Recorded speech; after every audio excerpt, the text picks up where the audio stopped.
اچھا، لوگ وظیفے بڑے پوچھتے ہیں، تو وظیفہ بھی ایک سن لیجئے۔ علماء نے لکھا ہے اسی غزوہ احزاب کے واقعات میں سے پکا وظیفہ، مستند وظیفہ، وہ کیا وظیفہ ہے؟ علماء فرماتے ہیں کہ اس واقعے میں کیا تھا کہ ایک ناقابل تسخیر چٹان تھی جو راستے کی رکاوٹ بن رہی تھی، وہ صحابہ سے ٹوٹ نہیں رہی تھی۔ تو نبی علیہ السلام نے قرآن مجید کی آیت پڑھی، وَتَمَّتْ كَلِمَةُ رَبِّكَ صِدْقًا وَعَدْلًا لَا مُبَدِّلَ لِكَلِمَاتِهِ وَهُوَ السَّمِيعُ الْعَلِيمُ، یہ پڑھی۔ تو علماء فرماتے ہیں کہ کوئی ایسی سخت مشکل ہو اور انسان کثرت کے ساتھ اس کو پڑھتا رہے تو اللہ تعالیٰ اس مشکلات کو ختم فرما دیتے ہیں۔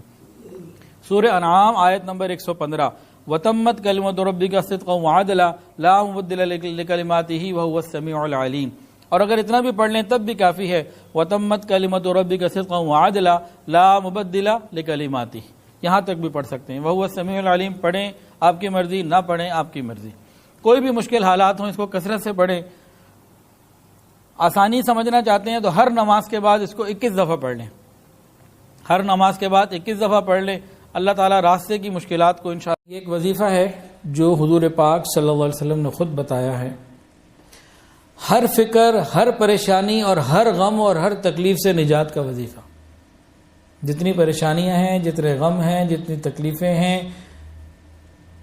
ٹینشنیں ہیں، مصیبتیں ہیں، سب سے بچنے کا وظیفہ، اور پکا گارنٹیڈ 7 مرتبہ صبح پڑھنا ہے اور 7 مرتبہ شام کو پڑھنا ہے۔ وہ کیا ہے؟ حسبی اللہ لا الہ الا ہو علیہ توکلت وہو رب العرش العظیم۔ حسبی اللہ لا الہ الا ہو علیہ توکلت وہو رب العرش العظیم۔ حسبی اللہ لا الہ الا ہو علیہ توکلت وہو رب العرش العظیم۔ کیا مطلب؟ اللہ مجھے کافی ہے۔ ارے دنیا کے چھوٹے چھوٹے لوگ ہیں، نہیں، مجھے اللہ کافی ہے، اس کے سوا کوئی معبود نہیں، میں نے اس پر توکل کیا، وہو رب العرش العظیم، جو عرش عظیم کا مالک ہے، جو اتنی بڑی سلطنت کا مالک ہے۔ یہ میری چھوٹی سی ضرورتیں یہ کیسے پوری نہیں، آرام سے وہ پوری کریں گے۔ یقین کے ساتھ بندہ پڑھے، 7 مرتبہ صبح اور 7 مرتبہ شام کو پڑھے، اللہ تعالیٰ ہر فکر، ہر پریشانی اور ہر غم سے کفایت کریں گے۔ اور آگے حدیث میں چاہے غفلت کے ساتھ ہی کیوں نہ پڑھے پھر بھی ان الفاظ کا فائدہ ہوگا۔ بعض مرتبہ بندہ شوق سے پڑھتا ہے، جب پریشانی کوئی آتی ہے نا تو بڑی توجہ لگی ہوتی ہے، خوب مانگ رہا ہوتا ہے، اور بعض مرتبہ غفلت ہوتی ہے۔ یہ ایسا کلمہ نبی علیہ السلام نے بتا دیا، حسبی اللہ لا الہ الا ہو علیہ توکلت وہو رب العرش العظیم۔ انسان شوق سے پڑھے، توجہ کے ساتھ پڑھے یا غفلت سے پڑھے، تمام صورتوں میں اس کو فائدہ ہو کے رہنا ہے۔ اب بتائیں کتنے مزے کی بات ہے۔ تو 7 مرتبہ صبح پڑھنا ہے اور 7 مرتبہ شام کو پڑھنا ہے، نبی علیہ السلام کا بتایا ہوا ہے۔ تو انشاءاللہ اللہ غموں سے نجات دے دیں گے۔ اب یہ وہ وظیفہ ہے جو انتہائی پاورفل اور بہترین، کوئی پریشانی یا خواہش ایسی نہیں ہے جو اس وظیفے کی رینج سے باہر ہو۔ کرنا کیا ہے؟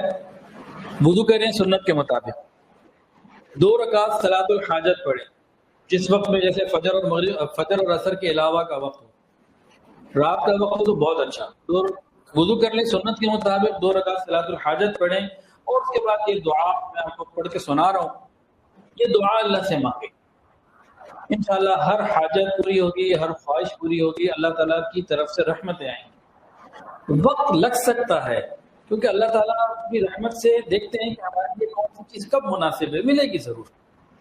اب وہ کیا کلمات ہیں جو عظیم کلمات ہیں، اللہ رب العزت کی شان اس کے اندر ظاہر ہوتی ہے، اور یہ حدیث کے اندر یہ بات ہے، یہ کوئی عام وظیفہ نہیں ہے۔ لا الہ الا اللہ الحلیم الکریم، سبحان اللہ رب العرش العظیم، الحمد للہ رب العالمین، اسألک موجبات رحمتک وعزائم مغفرتک والغنیمۃ من کل بر والسلامۃ من کل اثم، لا تدع لی ذنبا الا غفرتہ ولا ہما الا فرجتہ ولا حاجة هي لك رضا إلا قضيتها يا أرحم الراحمين۔ اللہ تعالیٰ ہر طرح کی آسانی عطا فرمائے۔ ہاں کسی وقت تو ایسا وقت ہو کہ نماز پڑھنا مشکل، وقت کی تنگی کی وجہ سے یا کسی بھی وجہ سے، تو خالی اس دعا کو مانگ لے بغیر نماز کے بھی گنجائش ہے، لیکن اصل نماز کے ساتھ ہے جی۔